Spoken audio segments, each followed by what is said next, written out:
Viewers just imagine अर्थ पे से पानी पूरी तरीके से खत्म हो जाए। पानी एकदम से ना होने पर लोगों ने पेट्रोल पीना, बर्तनों को पानी से नहीं बल्कि मिट्टी से धोना और पानी को ही दुनिया की नई करेंसी बना ली थी। लेकिन वो नजारा कितना जानलेवा होगा ये तो जल्द से जल्द देखना ही पड़ेगा। कहानी की शुरुआत में हमें तब का टाइम दिखाया जाता है जब अर्थ पे से पानी पूरी तरीके से खत्म हो गया था। चारों तरफ कोई भी सिंगल पेड़ पौधा दिखाई नहीं देता और अब तो एक बूंद पानी 1000 रुपए का मिलता था। आए दिनों पानी के लिए हमेशा लड़ाइयाँ हुआ करती थी और अगर अब ऐसा ही चलता रहा ना तो हमारी पूरी इंसानियत खत्म हो जाएगी। अब हमें अर्नेस्ट नाम का एक आदमी दिखाया जाता है जो अपने बेटे और बेटी के साथ रहा करता था। कई सालों पहले अर्नेस्ट के फादर के पास एक बहुत ही बड़ी जमीन हुआ करती थी जो उस टाइम पर बहुत ही ज्यादा हरी भरी थी। लेकिन अब पानी की एक भी बूंद ना मिलने के कारण वो जमीन एकदम से बंजर हो जाती है। अर्नेस्ट की बेटी और बेटे ने तो आज तक कोई भी पेड़ पौधा देखा ही नहीं था। इसीलिए अर्नेस्ट की दिलो जान से ख्वाहिश थी कि वो एक न एक दिन इस जमीन को हरा भरा जरूर बना देगा।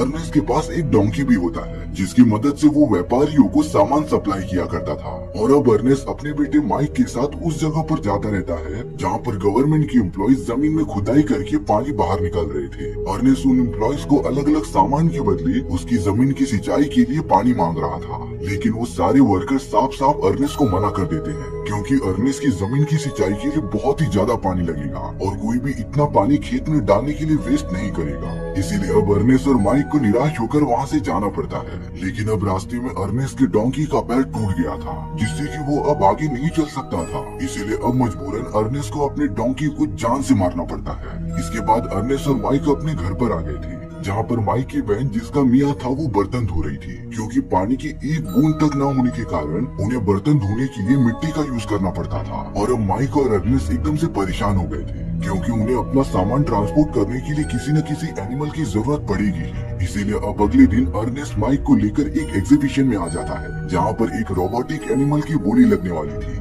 सभी लोग वहाँ पर उसे खरीदने आ गए थे। अर्नेस्ट की ख्वाहिश थी कि वो इस एनिमल को कैसे भी करके खरीद ले ताकि उसका ट्रांसपोर्ट का काम रुके ना। लेकिन अब फ्लेम नाम का एक दूसरा आदमी उसी रोबोटिक एनिमल को खरीदना चाहता है पर अर्नेस्ट ने थोड़े ज्यादा पैसे देकर उस रोबोटिक एनिमल को खरीद लिया था। माइक और अर्नेस्ट बड़ी खुशी के साथ अपने नए एनिमल को लेकर अपने घर पर चले जाते हैं। इसके बाद अर्नेस्ट माइक को लेकर एक हॉस्पिटल में पहुंच गया था जहाँ पर अर्नेस्ट की वाइफ एडमिट होती है। दरअसल कुछ साल पहले अर्नेस्ट की वाइफ का एक बहुत ही खतरनाक एक्सीडेंट हो गया था। उसके बाद जब अर्नेस्ट की वाइफ का ट्रीटमेंट किया गया तब वो एक स्पेशल फ्रेम की वजह से ही चल पा रही थी। वो रोबोटिक फ्रेम बहुत ही महंगी होती है जिसे कि अर्नेस्ट बिल्कुल भी अफोर्ड नहीं कर पाता। इसीलिए अर्नेस्ट ने अपनी वाइफ को हॉस्पिटल में ही रखा होता है। वो तो समय समय पर अपने बेटे और बेटियों को लेकर उससे मिलने आया करता था।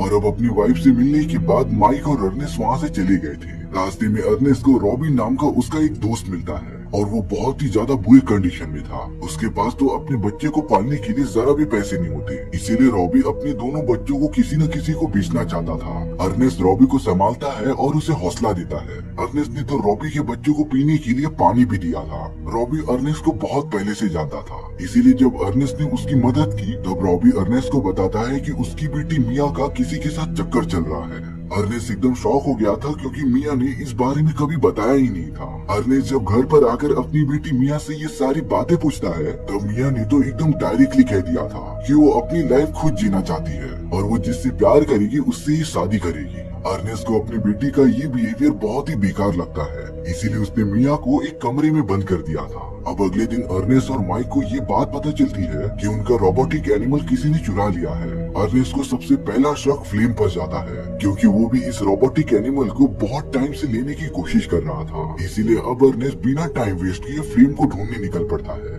लेकिन अब वाटर सप्लाई वाले सारे वर्कर्स आकर अर्नेस्ट को मारने लग जाते हैं। वो तो अर्नेस्ट को उठाकर अपने साथ लेकर चले गए थे। थोड़ी देर बाद जब अर्नेस्ट को होश आता है तब वो सारे वर्कर्स उसे जान से मारने के लिए उसके ऊपर टूट पड़े थे। वो बोल रहे थे कि अर्नेस्ट ने अपने रोबोटिक एनिमल का यूज करके उनके वाटर को चुराया है। लेकिन अब अर्नेस्ट कैसे भी करके उन सभी वर्कर्स से अपनी जान बचाता है। उसने तो एक गन लेकर उन वर्कर्स पर तान दिया था और अब अर्नेस्ट कैसे भी करके उस जगह से भाग जाता है। अर्नेस्ट को इस बात का अंदाजा तो हो गया था कि वो सारी चीजें शायद से फ्लेम नहीं की होगी। उसी ने ही रोबोटिक एनिमल का यूज करके उन वर्कर्स का पानी चुराया होगा। और अब अर्नेस्ट फ्लेम को लगातार ढूंढना स्टार्ट कर देता है। बहुत ज्यादा सर्च करने के बाद उसे आखिरकार फ्लेम मिल ही गया था। इसीलिए अब अर्नेस्ट फ्लेम पर गन तान देता है। अब अर्नेस्ट फ्लेम से अपना रोबोटिक एनिमल लेकर आगे बढ़ना स्टार्ट कर देता है। उसने तो फ्लेम को भी बंदी बना लिया था और अब वो तीनों मिलकर आगे बढ़ना स्टार्ट कर देते हैं। यानी कि फ्लेम ने ही अर्नेस्ट का वो रोबोटिक एनिमल चुराया था और उसी ने ही वर्कर्स का पानी भी लिया होता है।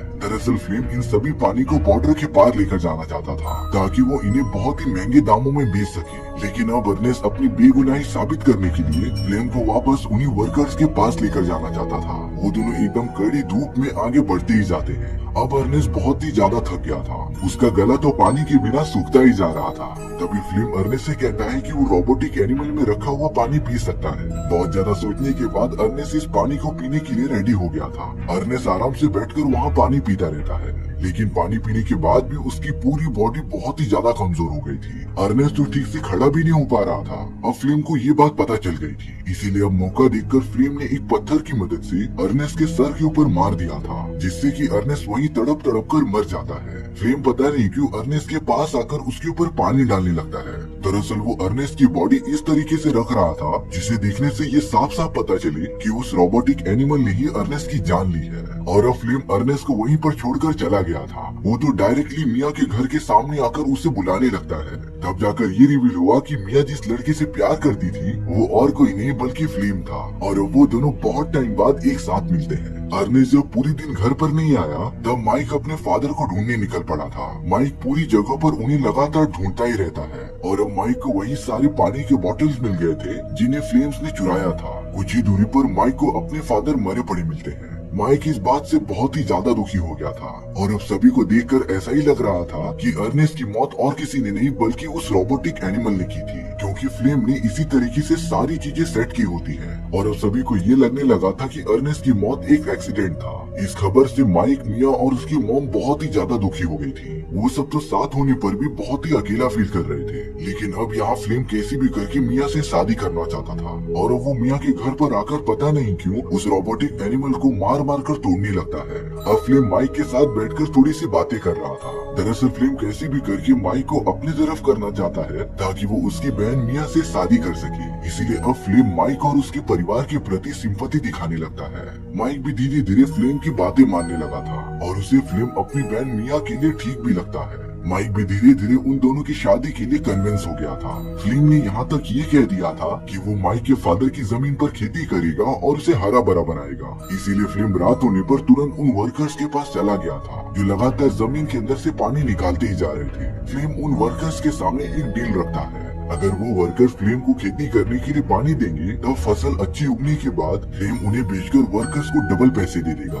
वर्कर्स को ये डील अच्छी लगती है, इसीलिए वो सब फ्लेम को पानी देने के लिए राजी हो गए थे। फ्लेम अपने उस खेत पर कड़ी मेहनत करने लगता है और अब सालों बाद उस जमीन को पानी मिलने की वजह से वहाँ पर बहुत ही कम टाइम में अच्छी फसल उगना स्टार्ट हो जाती है। फ्लेम्स की कई महीने मेहनत करने के बाद उस जगह पर बहुत ही अच्छी फसल उग गई थी और अब फ्लेम इन सभी फसलों को बेचकर पैसे कमा सकता था। फ्लेम ने तो माइक की बहन मिया से शादी भी कर ली थी। वो दोनों तो साथ में बहुत ही ज्यादा खुश होते हैं। लेकिन अब एक दिन गवर्नमेंट के कुछ लोग वहाँ पर आ गए थे जो बताते हैं कि अर्नेस्ट ने इस जगह के बदले बहुत ही ज्यादा लोन लिया था और अगर वो लोन टाइम पर भरा नहीं गया तब गवर्नमेंट इस पूरी जमीन को अपने नाम कर लेगी। फ्लेम तो ये सारी बातें सुनकर एकदम से टेंशन में आ जाता है। इसीलिए थोड़े पैसे जमा करने के लिए फ्लेम रॉबी के पास चला गया था, क्योंकि उसे ये बात पता चलती है कि रॉबी अपने बच्चों को बेच रहा था और उसके पास हाल ही में बहुत सारे पैसे भी आ चुके थे। इसीलिए फ्लेम डायरेक्टली रॉबी पर हमला करने लग जाता है और अब फ्लेम ने रॉबी से सारे पैसे छीन लिए थे। इन सभी लड़ाई के बीच उस रोबोटिक एनिमल को एक गोली लग जाती है जिससे कि वो थोड़ा सा खराब हो गया था। इसीलिए अब वो रोबोटिक एनिमल खुद से ही अपने मैन्युफैक्चरर के पास जाने लगता है।